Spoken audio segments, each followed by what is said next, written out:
Welcome to the J3U University podcast. I'm your host, John Jewett. And I'm your co-host, Luke Miller. Our mission is to elevate the physique coaching standard and deliver the highest level of competitors to the stage. Let's jump into today's episode.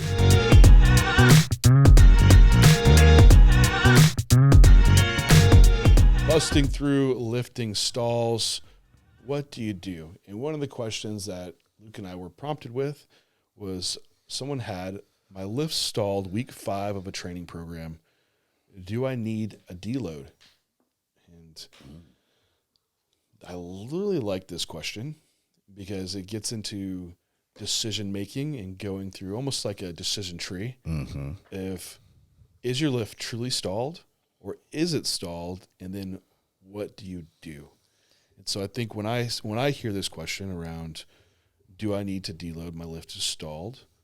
My first thing is the lift actually stalled? So, Luke, maybe that's where we can start talking about this and where we break apart if someone's lift truly is stalled. What variables should they be looking at to dissect before jumping into deload week or restructuring their whole workout? Yeah, so the default here for most people, so not me, people coming to me with this problem, is they want to go straight to the program design and change it. Right, that's the first thing they want to do because the program design is putting them in a place where they have to deload every 5th week or they're stalling every 5th week, right?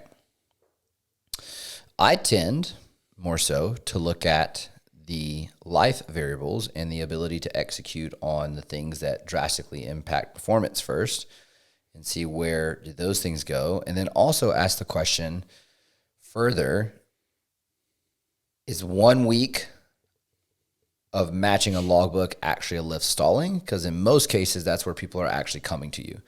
It's like they squatted, hack squat, like 6 plates per side by 10, and they did it again this next week.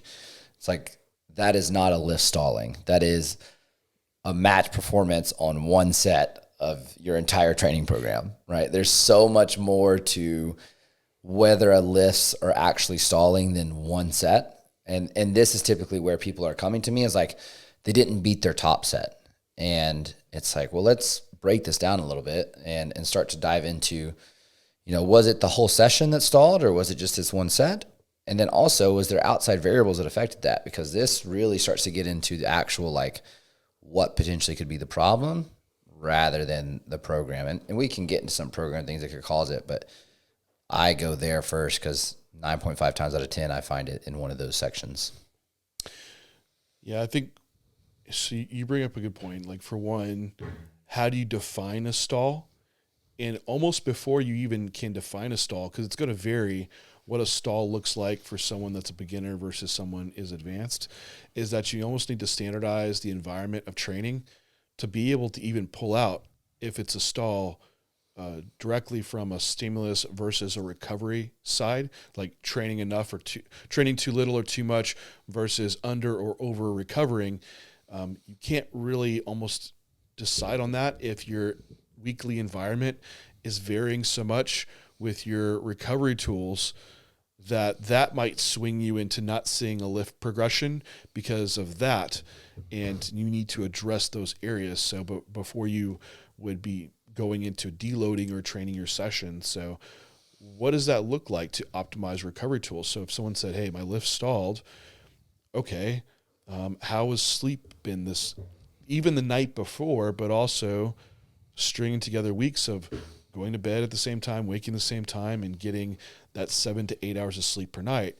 And it's like, oh man, I had a string of days where I only got 5 hours of sleep, and then I had to get up really early that one day, and then that training session it was kind of shit. It's like, yeah, that's because you just weren't recovering. So let's fix sleep, not change the training program. Also, nutritionally, where are you?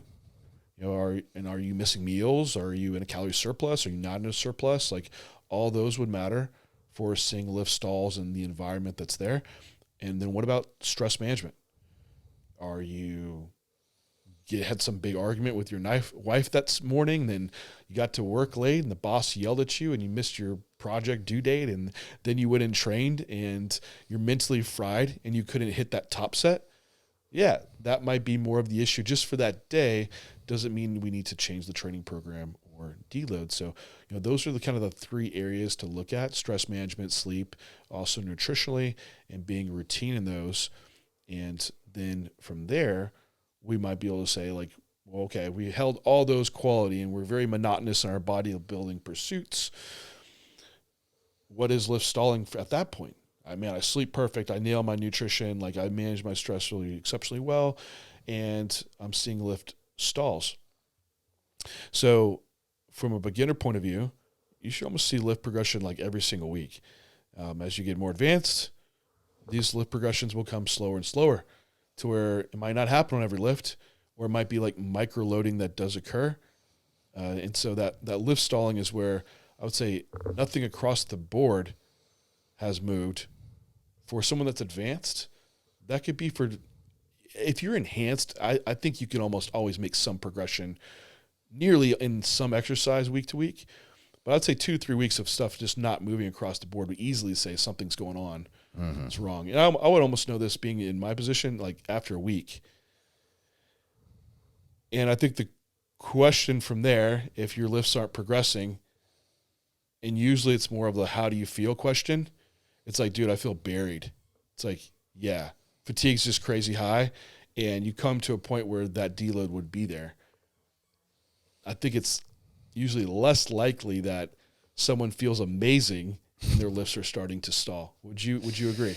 Yeah, I would tend to agree. I know for me, I would notice like the sixth gear would kind of start to not be there for me, like in sets. And that was kind of more because I could just trudge through or whatever, right, and figure it out, even if I didn't feel 100% and still progress. And then it was like that, all right, this is the progression route. It's time to dig in and get it. And then it's just like there's no way that's going up. That's, for me, where the fatigue buildup would happen. What I do tend to find from a feedback perspective, though, is that people let the subjective metrics skew before they actually see the performance detriment. And so I'm trying to build an environment where they're giving that feedback beforehand so that and to bring it back to the question, like if you're seeing that week 5 stall, it's always one of the variables that I brought up in the beginning, because I'm watching these subjective metrics so closely that I know that it's one of these driving this issue with the performance metric, and it's not actually the program design. Now, that then starts to get into like, what do you talk about with deloads? When do you deload? But I bring that point up, excuse me. I bring that point up because when we look at like general program design as a whole, we shouldn't be setting volume metrics with the goal of being close to our maximal volume we're going to train with or anywhere near that when we start a program. So that's kind of where, like, if you're ticking your boxes on there, I'm going back to week 1 and looking at this program design from here, because I track those metrics for clients so closely. I know, like, that's always where it is for me, because like if they are not performing, it's typically one of those, unless they've been on that program design long enough to warrant a deload. Yeah, I could see that. And it's, even with the variable set up right, there is an accumulation that's going to occur. Like if you're in an off season, you're like, maybe PDs are escalating, your body weight's escalating, you keep adding load and reps to the bar. At some point, fatigue will catch up to you, and you will need to do something with it. And that's like the question of how do you feel, right? Because you brought up a point around lift progression, and you're having to kick into 6th gear, and you might be starting to stall sooner than what your logbook can even show, just because training harder doesn't mean you're necessarily progressing from a adaptation you had occur from your last session, right? So people usually go to chase the logbook like Luke and we love to do. It's like, well, I got to match this load and reps I did last time, or that means my session isn't successful. I'm not getting that good stimulus. And that just is not the case. Training harder doesn't necessarily mean you're going to get more stimulus, just simply you're putting more effort in. And if anything, if you have some fatigue that's already there, you might be already at a predisposed like limitation to getting stimulus in the muscle. So don't think like taking a load and rep match doesn't mean it's any less stimulating on a week-to-week basis. You don't always have to do more. I think that caters more into the advanced athlete, because the beginner, why they're able to do more is because they adapted from the last session. So if you see someone that their lifts are starting to slow down, it simply might mean they're getting a little bit more advanced.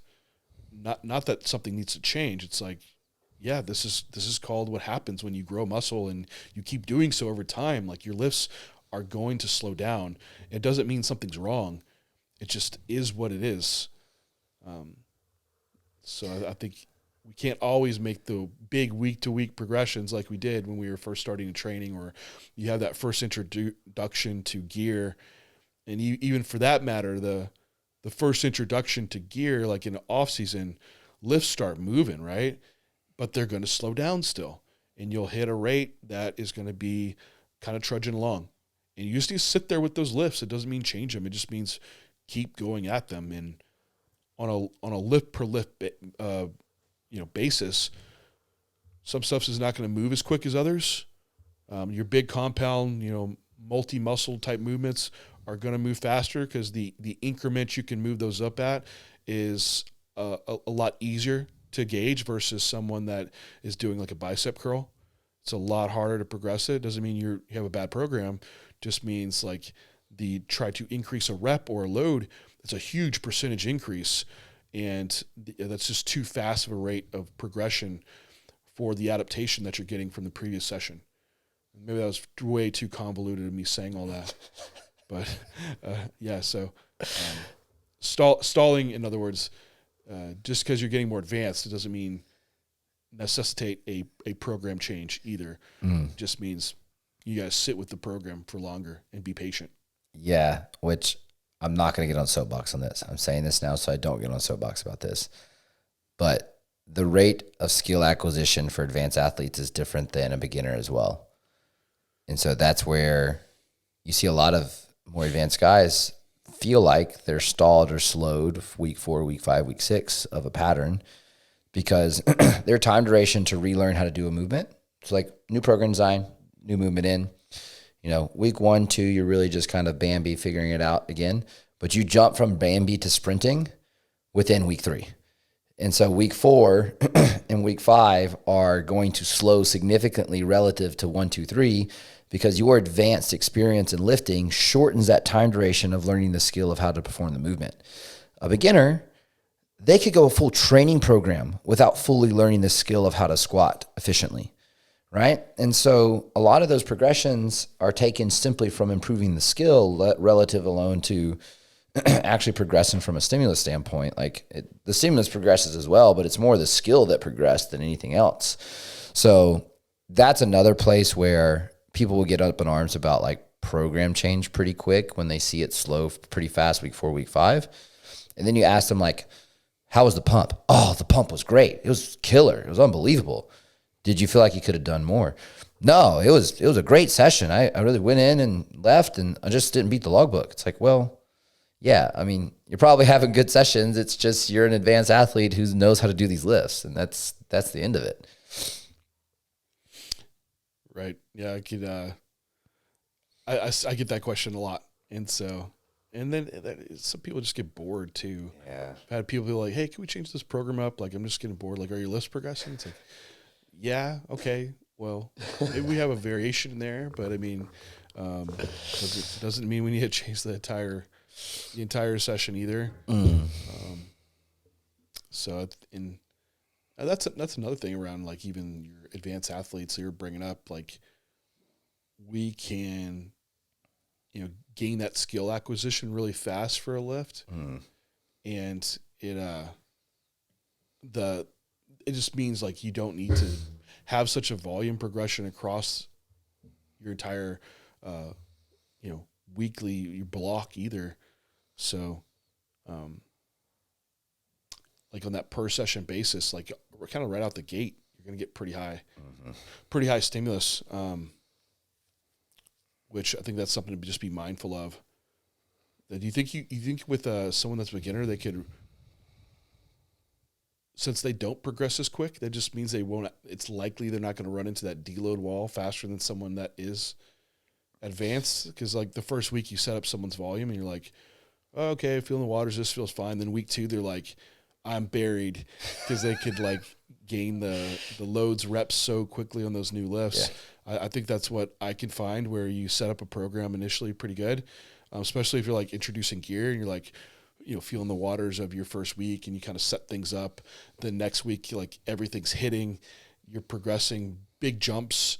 And then by week 3, you're like, oh man, I'm so screwed. And so I think that's a story of caution with someone that's advanced and probably programming around that psychology if you're watching them closely of how they could progress up those lifts, and maybe they actually could run into the need of deloading.